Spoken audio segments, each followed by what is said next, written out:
사도 바울은 로마에 가서 로마 교회 성도들을 만나고 싶은 소원을 가지고 있었습니다. 그런 소원을 가졌던 이유는 로마에 있는 성도들이 복음을 받았다 하는 말을 듣고 복음 안에서 성도의 교통을 나누기를 원했기 때문이었습니다. 사도 바울이 성도의 교통, 즉 성도의 교제를 나누기를 원했던 이유는 신령한 은혜를 서로 나누기를 원했기 때문이었지요. 성도의 교통은 신령한 은혜를 나누는 것입니다. 그리고 이 은혜를 나눌 때 어떤 사람은 탁월한 영적 은혜 가운데 있을 수도 있고 어떤 사람은 아직 어린아이일 수 있지만 그렇다고 해서 일방적인 것은 아니고 서로 주고받아 은혜가 더욱더 넘쳐나게 되는 것입니다. 이것이 성도의 교제의 비밀입니다. 그래서 탁월한 영적 능력을 가진 사람이 성도의 교제를 회피하는 것은 이것은 은혜를 점점 상실하게 되는 일입니다. 영적으로 많은 은혜를 받은 사람은 성도의 교제를 힘써야 돼요. 저 사람은 나보다 영적인 은혜가 작으니 내가 얻을 것이 없겠구나 생각하면 그것은 어리석은 생각입니다. 내가 아무리 탁월하다 할지라도 그리고 상대가 아무리 보잘것없다 할지라도 복음의 교제를 나누어 보면 하나님의 은혜가 양자에게 차고 넘치는 것을 알 수 있는 것이죠. 사도 바울은 일방적으로 주는 시혜자의 입장에서 로마 교회 성도들과 교제하고자 했던 것이 아닙니다. 그는 로마 교회 성도들을 통해서도 하나님의 은혜가 차고 넘칠 수 있다는 사실을 믿고 이런 성도의 교통을 나누기를 원했던 것입니다. 직접 가서 얼굴과 얼굴을 대면하여 보지는 못하지만 그러나 로마서라고 하는 이 편지를 통해서라도 이 은혜를 함께 나누기를 원했던 것입니다. 복음이라고 하는 것은 무엇인가? 로마서 1장 17절에서 사도 바울은 복음은 하나님의 능력에 대한 이야기라고 말합니다. 또 복음은 모든 믿는 자에게 구원을 주시는 하나님의 능력에 대한 것이라고 이야기하지요. 복음에는 하나님의 의가 나타나 있고 복음은 믿음으로 말미암아 하나님의 의를 얻는 것에 대한 것이라고 이야기합니다. 복음은 믿음으로 말미암아 하나님의 의를 얻어 구원을 받게 하시는 하나님의 능력에 대한 것이다. 결국 결론은 그것이에요. 복음은 믿음으로 말미암아 하나님의 의를 얻어 구원을 받게 하시는 하나님의 능력에 대한 것이다. 이것이 사도 바울의 이야기입니다. 복음을 이렇게 선언을 하고 왜 복음은 믿음으로 말미암아 하나님의 의를 얻어 구원을 받게 하시는 하나님의 능력이라고 이야기를 하는지 이제부터 그 이유를 설명해 나갑니다. 그 이유를 설명할 때 사도 바울은 하나님의 진노로부터 시작을 합니다. 하나님의 진노가 불의로 진리를 막는 사람들의 경건치 않음과 불의에 대하여 나타났다. 하나님의 진노에 대해서 먼저 이야기를 하는 것이지요. 왜냐하면은 하나님의 진노로부터 시작해야 되는 이유는 모든 사람이 죄를 지었기 때문입니다. 모든 사람이 죄를 지었기 때문에 그 죄에 대한 하나님의 진노로부터 시작할 수밖에 없는 것입니다. 하나님은 죄에 대하여 심판하시고 하나님은 반드시 이 죄를 그냥 넘어가지 않고 그 죄를 죄라고 분명히 지적하시고 죄에 대하여는 반드시 심판하시는 것입니다. 이것이 로마서 2장의 이야기예요. 인간의 죄에 대하여 반드시 하나님의 정죄와 심판이 있다라는 것입니다.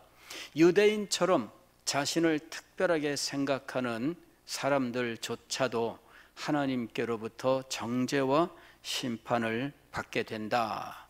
하나님의 정죄와 심판에는 예외가 없다. 이렇게 이야기합니다. 인간들은 그의 신분에 의해서 심판을 면제받기를 원합니다. 인간들은 자신이 가지고 있는 것과 행한 것에 의해서 면제받기를 원합니다. 그리고 실제로 인간의 관습은 이런 것들을 참작하고 있다라고 하는 것이죠. 재판을 하면서 참작 사유가 있습니다. 이 사람이 공직에 있으면서 오랜 세월 동안 일을 했습니다. 공직에 있으면서 공무원이 되었는데 직급이 얼마입니다. 몇 년 동안 성실하게 일을 했습니다. 그런데 잘못했어요.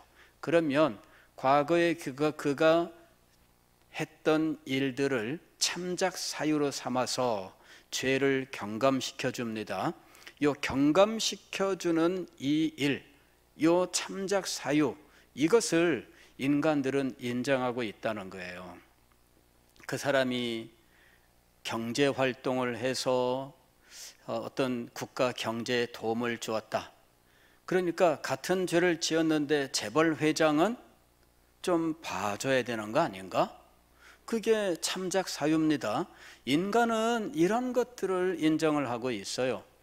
인간은 그 사람이 가진 지위를 인정합니다. 장관이면 좀 봐줘야 되겠고 국회의원이면 봐줘야 됩니다. 그러나 일반인들은 그런 거 없습니다. 일반인들은 참작 사유가 굉장히 작아요.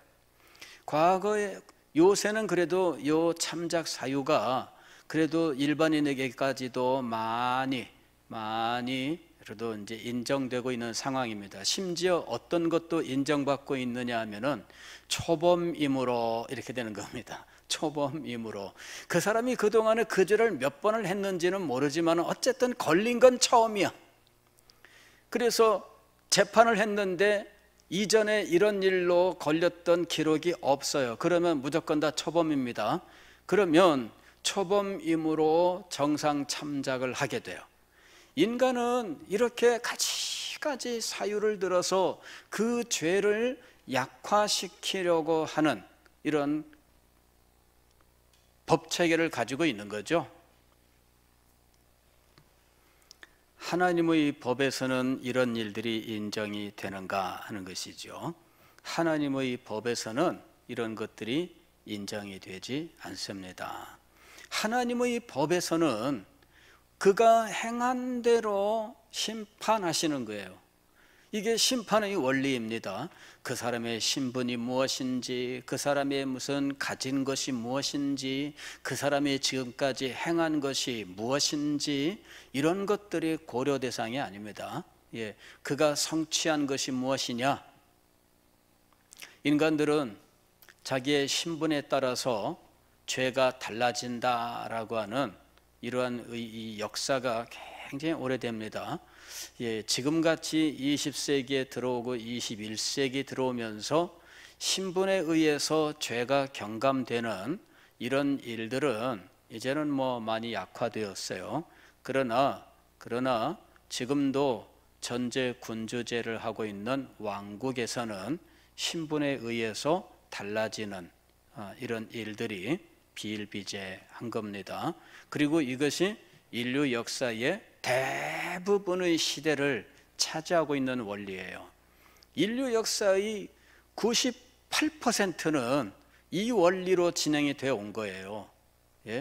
신분에 의해서, 또 가진 부에 의해서, 혹은 그 사람의 어떤 직위에 의해서 이 사람들의 죄를 다르게 평가해주는 이런 원리가 인류 역사의 98% 이상이 그렇게 진행된 거예요. 그럼 나머지 2%는 공평한가? 그렇지 않아요. 나머지 2%도 불합리한 부분들이 많습니다. 여기 2%는 인류 역사를 말하는 거예요. 인류 역사.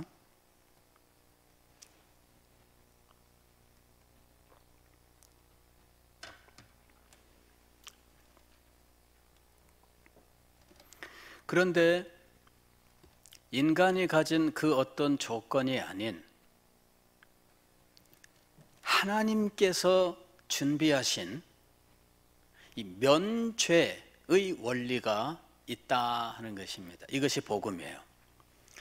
인간의 조건, 그의 신분이나 그의 어떤 가진 것이나 그가 성취한 것에 의한 것이 아니라 하나님이 준비하신 심판을 면제받는 길이 있다. 이것이 복음이라는 거예요. 하나님께서 예비하신 이 심판을 면제받는 길은 믿음으로 말미암아 하나님의 의를 받는 거예요. 믿음으로 말미암아 하나님의 의를 받는 것, 바로 이것이 하나님께서 예비하신 심판을 면제받는 길입니다. 하나님의 진노는 하나님의 심판을 가져옵니다. 인간의 죄에 대한 하나님의 진노, 그리고 죄에 대한 하나님의 정죄, 정죄라고 하는 것은 유죄 판결입니다. 그리고 심판, 이것이 임하게 되는데 인간이 가진 어떤 조건도 이것을 면할 길이 없습니다. 그러나 이것을 면제받을 수 있는 길이 있는데 이 길은 하나님이 준비하셨어요. 하나님이 준비하신 방법은 믿음으로 말미암아 의롭다함을 받는 겁니다. 이때 이 믿음은 무엇에 대한 것인가? 하나님을 믿는 것인가? 물론 포함되고 있습니다. 그러나 좀 더 구체적으로 들어가면 하나님께서 행하신 어떤 일이에요. 하나님께서 행하신 어떤 일, 즉 죄인들을 구원하고자 하나님께서 행하신 어떤 일이 있어요. 그것을 믿는 자는 하나님께서 주시는 하나님의 의를 얻어요. 그래서 그가 심판을 면제받게 되는 것입니다. 하나님께서 믿게 하시는 하나님이 행하신 일, 우리가 믿어야만 하는 하나님이 행하신 일은 무엇인가? 그것은 예수 그리스도의 죽으심과 부활입니다. 예수 그리스도의 죽으심과 부활이 하나님께서 믿어라 하고 말씀하신 거예요. 그리고 그것을 믿는 자는 하나님께서 예비하신 의를 받아요. 그러므로 그가 심판을 면하게 되는 것입니다. 이 심판을 면하는 원리, 이것은 믿음의 원리라 하는 것입니다. 이것은 복음이에요. 이것 자체가 복음입니다. 하나님의 심판이 있다. 그런데 심판을 면하는 하나님의 길이 있다. 그것은 바로 믿음이다. 이렇게 얘기하고 있는 거죠. 우리가 예수 그리스도를 믿으면 어떤 일이 우리에게 일어나는가? 정죄함이 없다. 우리가 무죄한 자가 되는 거예요. 그 다음에 우리에게는 영생이 주어지는 거죠. 그리고 우리는 사망에서 생명으로 옮겨지는 이런 놀라운 역사가 우리에게 일어나게 돼요. 자, 이게 바로 구원인데 어떻게 이런 일들이 우리에게 일어나는가? 하나님께서 행하신 어떤 일을 믿는 믿음으로 말미암아 우리에게 하나님의 의가 주어지기 때문이에요. 하나님께서 행하신 어떤 일, 그 내용이 중요한 것입니다. 하나님께서 우리의 구원을 위하여 우리를 위해 행하신 일이 있습니다. 그것은 예수 그리스도의 죽으심과 부활이라고 하는 거예요. 그 죽으심과 부활을 통하여 우리는 죄값을 치르고 자유를 얻게 되는 것입니다. 로마서 3장 24절을 보면 예수 그리스도 안에 속량이 있다 이렇게 이야기를 합니다. 속량이 있다. 23절 보면 모든 사람이 죄를 범하였음에 하나님의 영광에 이르지 못하더니 그리스도 예수 안에 있는 속량으로 말미암아 하나님의 은혜로 값없이 의롭다 하심을 얻은 자 되었느니라. 그리스도 안에 있는 속량으로 말미암아. 속량이라고 하는 것은 이런 원래 그 의미는 어디서 온 것이냐면은 노예가 자유를 얻는 것을 의미하는 말입니다. 노예는 주인에게 매여 있는 사람이죠. 그는 주인의 소유가 되어 있어요. 그런데 이 노예가 자유를 얻는 길은 노예의 몸값을 누군가가 내주는 거예요. 물론 자기가 낼 수 있으면 좋겠지요. 그러나 자기는 이것을 낼 수 있는 능력이 없어요. 노예는 자신의 몸값을 낼 수 있는 능력이 없습니다. 왜냐하면 노예는 경제활동을 할 수가 없어요. 노예가 일을 많이 해가지고 자기가 돈을 벌 수 있는가? 그렇지 않습니다. 노예가 아무리 많은 일을 해도 돈을 벌 수 없어요. 왜? 노예가 행한 모든 일을 품삯을 누군가 쳐준다면 그것은 100% 주인의 것이 되기 때문이에요. 노예는 그런 경제 활동을 해서 자기의 돈을 단 1원이라도 얻을 수가 없습니다. 이것이 노예의 한계예요. 그래서 노예가 자신의 몸값을 낼 수 있는 가능성은 없어요. 누군가 그 노예를 불쌍히 여겨서 이 노예 대신 몸값을 내줄 수 있는 사람이 있다면, 그렇다면 그가 자유를 얻을 수 있는 길이 열리게 되겠죠. 누군가 이 주인에게 노예의 몸값을 지불했습니다. 그리고 나도 너를 노예로 삼지 않겠노라. 그래야 자유를 얻게 되는 거예요. 값을 주고 샀는데 너는 이제부터 내 거야. 그러니까 과거 주인이 행한 것처럼 나한테도 똑같이 해야 돼. 이러면서 과거 주인보다 더 억압을 하면 어떻게 되겠어요? 더 비참하게 되는 거겠죠. 그런데 누군가 그를 값을 주고 샀어요. 그리고 나서 나는 너를 노예로 삼지 않는다. 너는 이제부터 자유다. 이렇게 풀어주는 거예요. 그러면은 그는 그때부터 해방을 얻게 되는 거죠. 그게 바로 속량이에요. 값을 주고 자유롭게 한다. 이것이 속량이라고 하는 말의 의미입니다.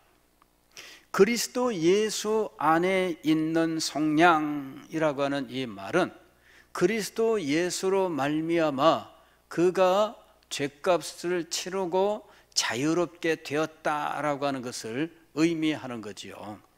자, 그리스도로 말미암아 일어난 일을 표현하는 이 말들이 많이 있습니다. 계속해서 보면은 25절에 이렇게 되어 있죠. 이 예수를 하나님이 그의 피로써 믿음으로 말미암는 화목제물로 세우셨으니, 그리스도 예수 안에 있는 속량, 이것을 좀 더 구체적으로 설명해 주는 거예요.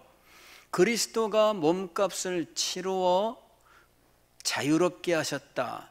그러면 그리스도는 어떻게 몸값을 치르셨는가? 그 몸값을 치르는 방법은 25절에 나오는 것이죠.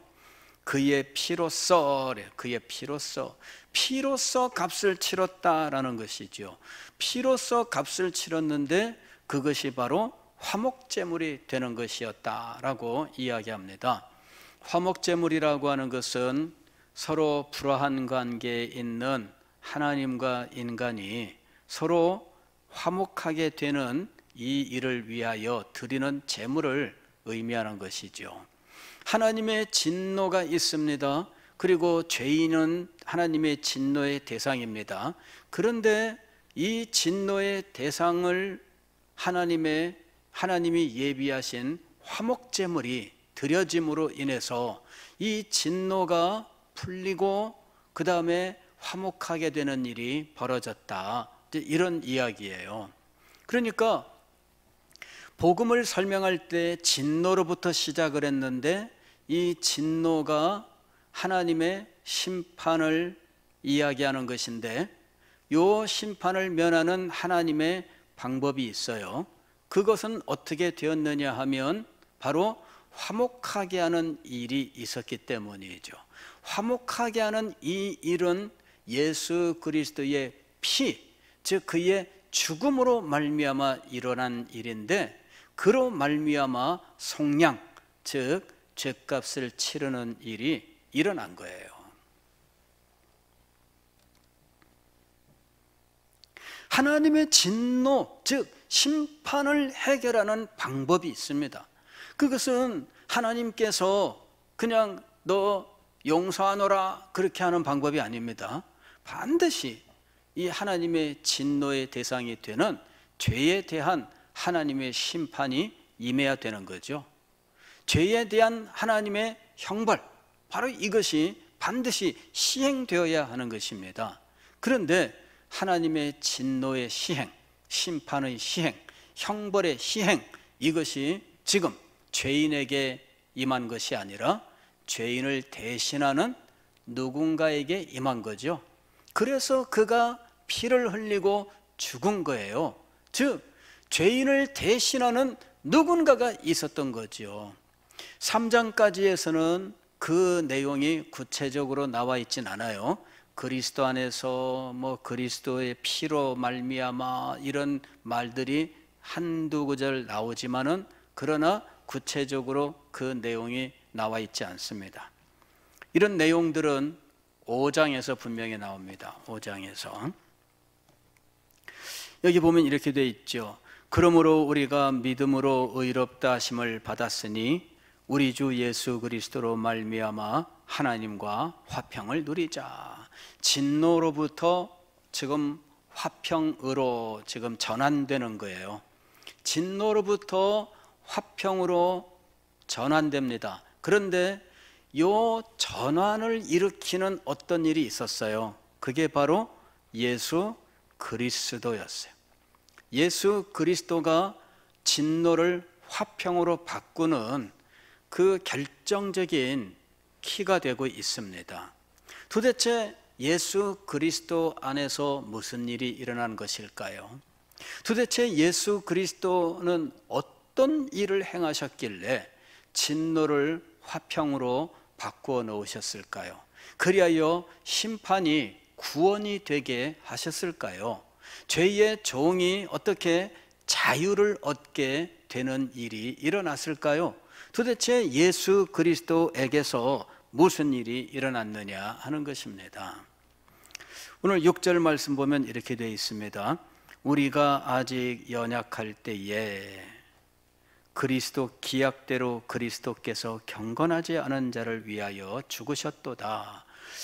어떤 일이 일어났습니다. 그 일이 일어난 때에 대해서 뭐라고 얘기하느냐면은 우리가 아직 연약할 때 무슨 일이 일어났다, 그 얘기입니다. 우리가 아직 연약할 때 무슨 일이 일어났습니다. 8절 보면은 조금 더 구체적으로 이렇게 설명합니다. 우리가 아직 죄인 되었을 때에, 아직 우리가 죄인 되었을 때, 연약할 때라는 말을 조금 더 풀어서 설명해 주는데, 죄인 되었을 때 무슨 일인가 일어났습니다. 10절을 보게 되면은 조금 더 분명하게 설명합니다. 곧 우리가 원수 되었을 때에, 이렇게 이야기를 합니다. 죄인 되었을 때에 죄인은 하나님에게 원수였어요. 그때 무슨 일인가 일어났습니다. 그 무슨 일은 하나님께서 행하신 일이었습니다. 하나님께서 우리가 아직도 연약할 때에, 우리가 아직도 죄인 되었을 때에, 우리가 하나님과 원수가 되었을 때에 우리를 위해서 무슨 일인가를 행하신 거죠. 그 일은 그리스도의 죽으심이라고 하는 거예요. 6절 보면 이렇게 되어 있습니다. 그리스도께서 경건하지 않은 자를 위하여 죽으셨도다. 우리가 아직 연약할 때에 이 연약함을 뭐라고 설명하느냐면 경건하지 않음이라고 설명을 했어요. 그런데 그 경건하지 않은 자를 위하여 그리스도께서 죽으셨어요. 그 다음에 8절 보게 되면 그 경건하지 않은 자는 죄인입니다. 죄인 되었을 때에 그리스도께서 우리를 위하여 죽으셨어요. 무슨 일이 일어난 거지요? 우리가 연약할 때, 경건하지 않았을 때, 죄인 되었을 때 무슨 일이 일어났습니다. 그 무슨 일은 그리스도께서 죽으신 일이었어요. 10절도 보게 되면 곧 우리가 원수 되었을 때에 그의 아들의 죽으심이 있었습니다. 그런데 그 아들 그리스도의 죽으심은 누구를 위한 것이었을까요? 연약한 자, 경건하지 않은 자, 죄인, 원수. 그런데 여러 가지로 표현한 이 사람들은 곧 누구를 말하는 것이었습니까? 우리를 말하는 것이었어요. 우리를 위하여 죽으셨도다.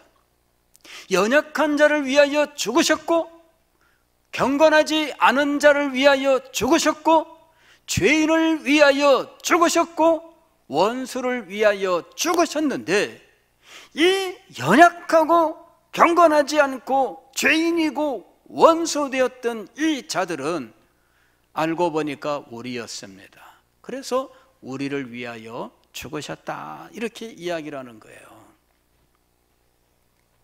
그런데 이 우리를 위한 이 죽음은 누가 행하신 일인가 하는 것이죠. 누가 행하신 것일까요?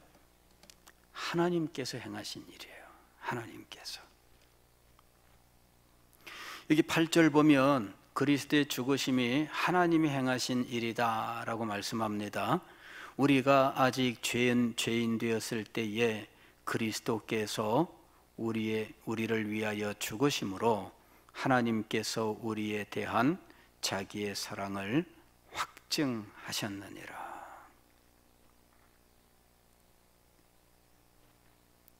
하나님께서 이 일을 행하신 거예요. 이 일은 하나님께서 왜 이렇게 행하셨을까요? 왜 하나님께서 이 일을 행하셨을까요? 하나님의 사랑 때문이었다라고 말씀하고 있는 거예요. 8절 보면은 하나님의 사랑을 확증하셨다 이렇게 얘기합니다. 하나님의 사랑을 증명한 거죠. 분명하게 증명한 것이 하나님의 사랑입니다. 그리스도께서 우리를 위해 죽으셨습니다. 우리는 그리스도께서 이렇게 자신의 생명을 바칠 만한 대단한 존재가 아니었어요.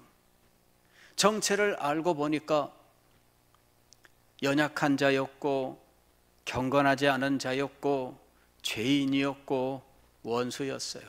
정체를 알고 보니까 세상에 그런 존재가 있나? 그죠? 우리들도 그런 얘기 하잖아요. 저런 나쁜 놈 같으니라고 이렇게 말하잖아요. 정체를 알고 보니까 우리가 그런 자예요. 세상에 알고 보니까 우리는 정죄받아 심판을 받아야 되는 자입니다. 우리는 알고 보니까 영원히 멸망을 받아야 될 존재입니다. 우리에게는 아무런 소망이 없습니다. 우리에게는 아무런 자랑도 없습니다. 우리에게는 의지할 아무런 것도 없습니다. 겨우 우리가 우리의 신분을 내놓고 우리는 이 정도 신분을 가지고 있습니다. 근데 아무리 신분을 자랑해도 알고 보니까 죄인일 뿐입니다. 죄인이 아무리 큰 소리 쳐야 죄인은 죄인일 뿐입니다. 예. 그렇잖아요. 어떤 사람이 장관입니다. 그런데 죄인이야. 그러면 어떻게 돼야 돼요? 감옥에 가야죠. 난 장관인데 큰 소리 쳐봤자 소용없습니다. 죄인이면 다 소용없습니다. 그냥 가야 돼요. 심지어는 대통령도 감옥 갔잖아요. 지금도 대통령은 감옥에 있습니다. 대통령인데 안 갈 도리가 있나요? 죄인인데? 죄인이면 가야죠.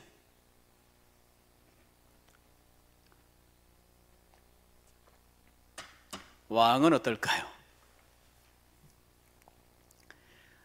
옛날에는 왕은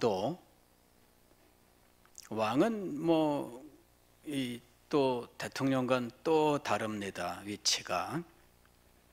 그러나 왕도 그 죄가 분명하게 드러나면 반란이 일어난다든지 어떤 일인가로 해서 물러날 수밖에 없어요. 죄값을 치러야 돼요. 알고 보면 우리는 그냥 어떤 신분을 가졌든, 우리가 어떤 부를 가지고 있든, 우리가 무엇을 성취했든 알고 보면 그냥 죄인일 뿐이에요. 죄인은 하나님의 진노 아래 있으며 하나님과 원수일 뿐입니다. 그에게 다른 길은 없어요. 그런데 하나님께서 그를 사랑하셨다는 것이죠. 그래서 하나님께서 그가 심판을 면할 수 있는 길을 예비하신 겁니다. 우리가 가진 조건에 의하지 아니하시고 하나님이 마련하신 방법으로 그가 심판을 면할 수 있게 하셨습니다. 그 일을 위해서 그리스도께서 죄인을 대신하는 죽으심을 죽었던 겁니다. 그것이 바로 죄값을 치르는 방법이었어요. 속량이 일어난 방법, 그것은 죽음이에요. 왜냐하면 죄의 값은 죽음이기 때문이죠. 죄의 값은 죽음이기 때문에 죽음으로 죄값을 치를 수밖에 없습니다. 그리고 죽음으로 죄값을 치름으로 속량, 즉 죄값을 치르고 자유롭게 되는 일이 일어난 겁니다. 이것을 다른 말로 설명하게 되면 의롭게 되었다, 이렇게 이야기하는 겁니다. 예수 그리스도를 믿는 믿음으로 말미암아 그가 죄값을 모두 치르게 되는 것이고, 그로 말미암아 하나님께서 예비하신 의를 받게 됩니다. 그러므로 그는 심판을 면하게 되는 것이죠. 그는 드디어 하나님의 진노에서부터 하나님의 평화로 옮겨지는 놀라운 변화를 겪게 되는 것입니다. 1절 말씀을 보면 이렇게 되어 있습니다. 그러므로 우리가 믿음으로 의롭다 하심을 받았으니 우리 주 예수 그리스도로 말미암아 하나님과 화평을 누리자. 진노로부터 화평에 이르는 그 과정에 의롭다 하심을 받는 일이 있어요. 이 의롭다 하심을 받는 일은 믿음으로 말미암아 되는 일인데, 이 믿음은 하나님께서 그리스도를 죽으심으로 죄값을 치르게 하셨다는 사실을 믿는 믿음이에요. 그리스도가 죄인을 대신하여 죄값을 치루었습니다. 하나님이 그 일을 예비하셨습니다. 그것을 믿는 것을 믿음이라고 말하는 거예요. 그리스도께서 죄값을 치르셨다는 것을 안 믿으면 어떻게 할까요? 그러면 의롭다 하심이 임하지 않습니다. 이 원리를 알아야 돼요. 왜 우리가 복음을 알아야 되는가? 아니, 우리가 복음을 전할 때 왜 우리가 단지 교회 나와 이렇게 하는 것만 가지고는 안 되는지, 그냥 그것은 복음을 알게 하기 위하여 그냥 출발선에 세우는 일밖에 안 됩니다. 자, 와서 여기 줄 서세요, 줄 서세요, 줄 서세요. 사람들이 안 와. 여기 줄 서서 이제 출발해야 됩니다. 그게 뭐예요? 교회 가자, 이 말이에요. 교회 왔는데 교회 왔는데 믿음의 내용은 알지 못해요. 그냥 교회만 다녔어요. 이건 뭘까요? 믿음의 내용은 알지 못하고 교회만 다녔어요. 열심히 다녔습니다. 교회 다니니까 참 재밌고 너무나 좋아요. 교회 오니까 마음에 평화도 있어요. 그러면 다 된 거 아닐까요? 예전에 어떤 친구가 교회를 와요. 왜 교회 이렇게 오는가 했더니 이 친구가 하는 말이 교회 오면은 마음이 평안해져요. 그리고 와서 앉아 있으면 마음이 평안해진대요. 불안과 걱정과 뭐 이런 것들이 사라진대. 그래 너무 좋대요. 근데 그 사람에게 그리스도의 죽으심과 부활을 전하려고 하니까 그건 복잡해서 싫대요. 교회 오니까 분위기가 너무 좋아요. 나 이런 분위기 너무 좋아해요. 교회 와서 열심히 일을 했습니다. 봉사하는데 너무 재밌어요. 착한 사람들하고 같이 하니까 너무 재밌어요. 근데 복음을 가르치려고 하니까 그건 복잡해서 싫어요.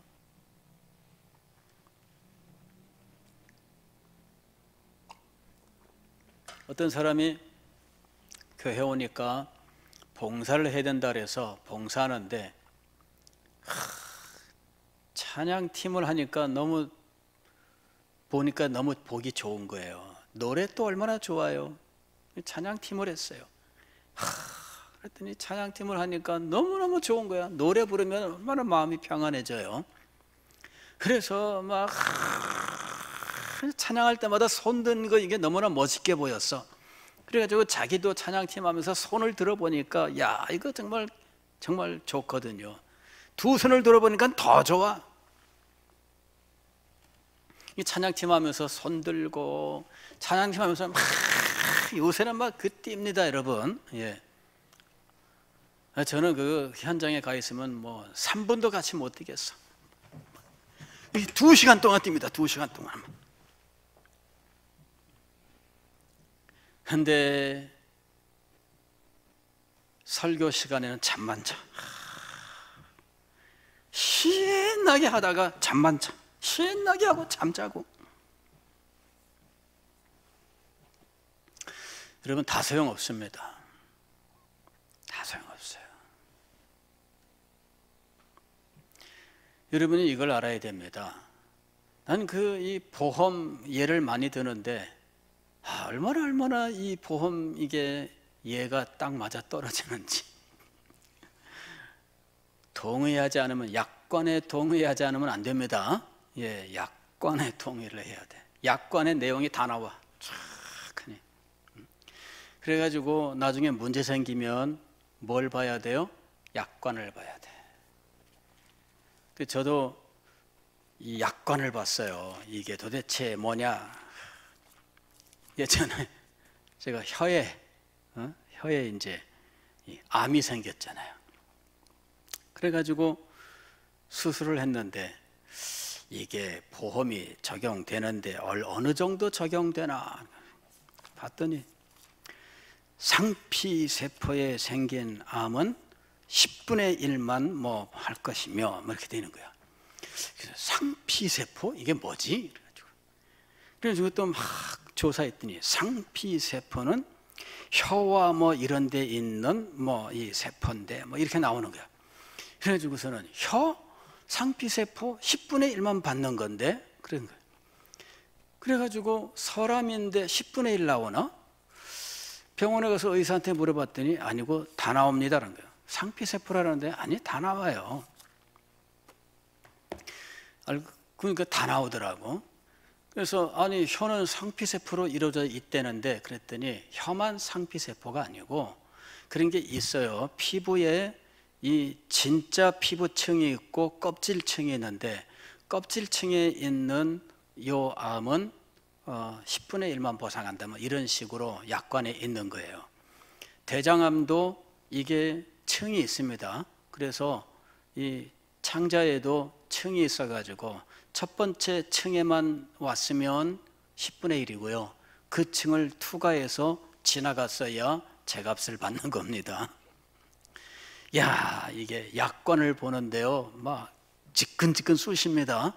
왜냐하면은 약관은요, 왜 그렇게 작은 글씨로 써놨는지 막 깨알 같은 글씨로 막 돼 있어요.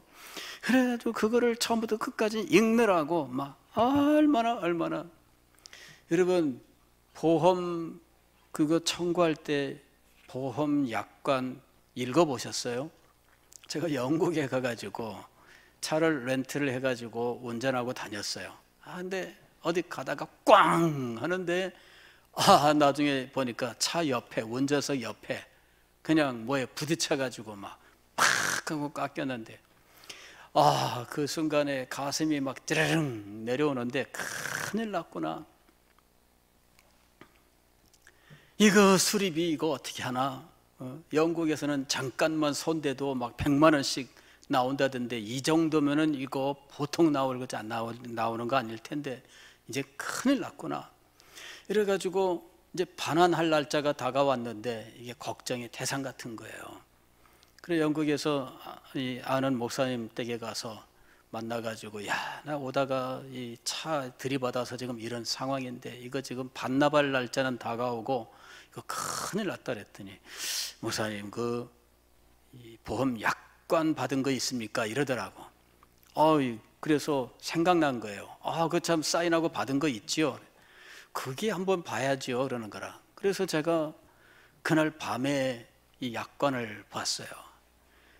이 렌트 회사에서 받은 그거를 이제 읽는 겁니다. 근데 왜 이렇게 깨알 같은 글씨로 써 있어요? 거기다가 우리말로 써 있어도 어려운데 영어로 써 있는 거예요, 이게. 그래가지고 때 아니게 거기서 제가 이제 공부를 하는 겁니다. 사전을 꺼내가지고 막 그냥 밤새도록 공부하는 거예요. 예.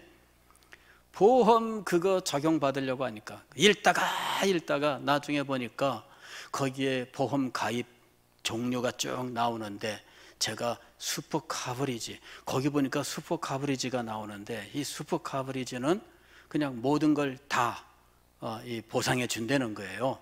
그래서 제가 무슨 조건으로 들었나 하고 딱 보니까 슈퍼 카버리지예요. 와, 세상에, 내가 슈퍼 카버리지를 들은 거야. 이게 어쩐지 돈을 많이 냈어요.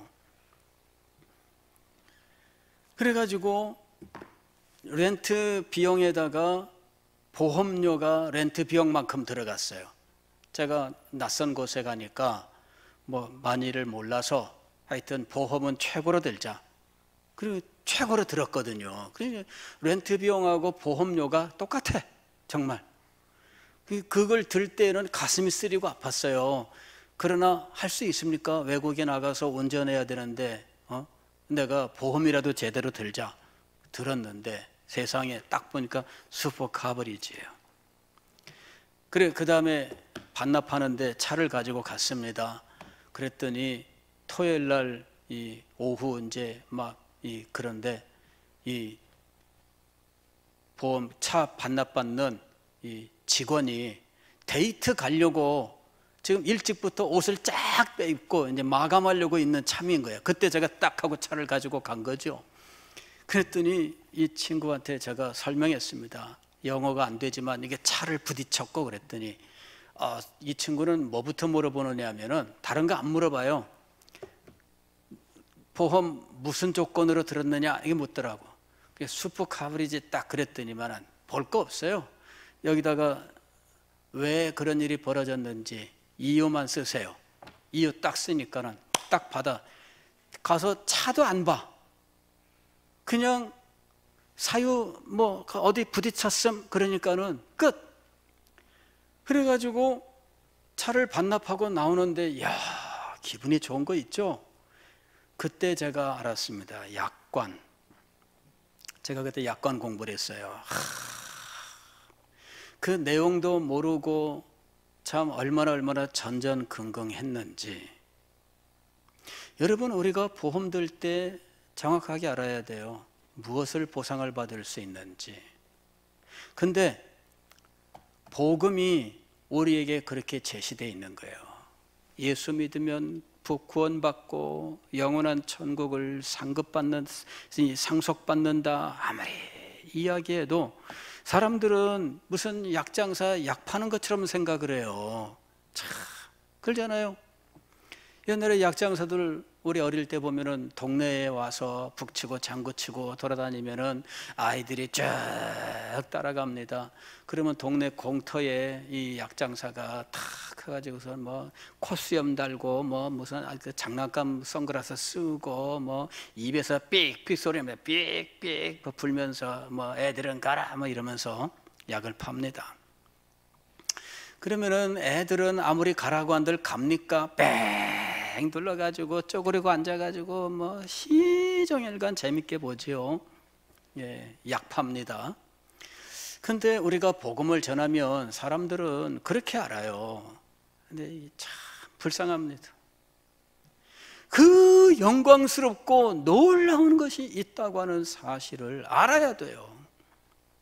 그리고 그것을 깨닫고 소망해야 돼요. 그리고 하나님께서 그 일을 예비하셨다는 사실을 분명하게 믿어야 돼요. 그리고 예수 그리스도께서 나의 죄값을 치르기 위하여 직접 죄값을 치르셨다. 그것이 바로 그의 죽으심과 그의 피 흘림이다 라고 하는 사실을 내가 인정해야 돼요. 그게 믿음입니다. 믿음에는 내용이 있습니다. 그 내용을 알고 내가 진심으로 그 내용에 동의를 해야 돼요. 그리고 그것을 내가 열망해야 돼요. 그리고 그것을 의지해야 돼요. 나에게는 나의 의를 주시는 나의 의가 있다. 하나님의 의, 즉 예수 그리스도가 있다. 바로 그것을 의지해야 돼요. 오늘 우리는 이 복음은 내용이 있다라고 하는 사실을 기억해야 됩니다. 그리고 내용을 모른 채 믿을 수 없다라고 하는 사실을 알아야 됩니다. 예, 분명하게 내용이 있습니다. 이 내용은 하나의 길고 긴 스토리로 되어 있어요. 하나님의 진노로부터 화평에 이르기까지 스토리가 있습니다. 그 스토리를 알아야 돼요. 진노가 화평으로 변화되는 그 결정적인 그 변화의 순간 무슨 일이 일어났는지를 알아야 돼요. 로마서는 바로 그것을 우리들에게 말씀하고 있는 겁니다.